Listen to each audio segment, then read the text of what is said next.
just thought I'd share some thoughts on how I interpret the Fool. The Fool is the first card in tarot. She is typically depicted approaching the edge of a cliff. She is poised at the beginning of her journey, or to look at it from a different view, she is what remains at the end of a journey. Even after failure, even after trauma, even when in some way caged, what we have left is the Fool. She is the deepest, most untouchable version of ourselves.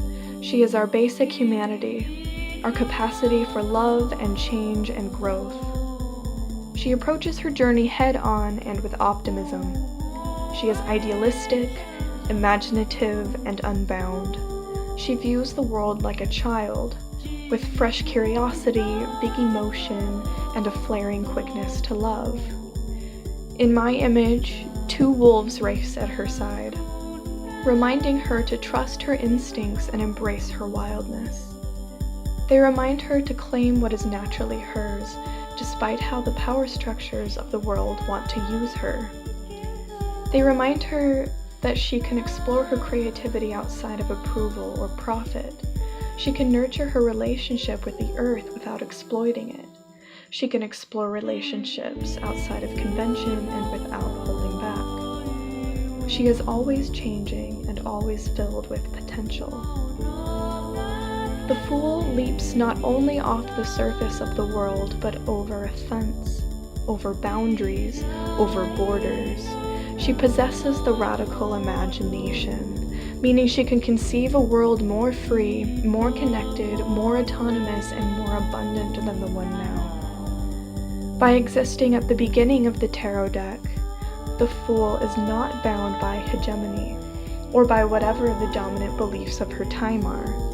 She knows that no wall is unbreakable, no exploitation unavoidable, no injustice that can't be made right. Everything can change. Change may be all she knows for certain, and for her, uncertainty is a good, fertile place to be. The Fool is an anarchist, meaning she rejects all systems of coercion, of domination, of abuse, of control. These ideas slide off her body as she steps off the surface. Her card number is 0. The shape of a 0 is not hierarchical, without a top or a bottom, without rich or poor, without master or subordinate. If the Fool lived in the time of feudalism, she would see beyond the divine right of kings.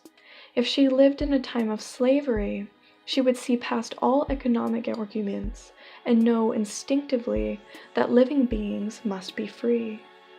She questions everything and will do anything to live a life of authenticity and deep connection to who and what matters to her.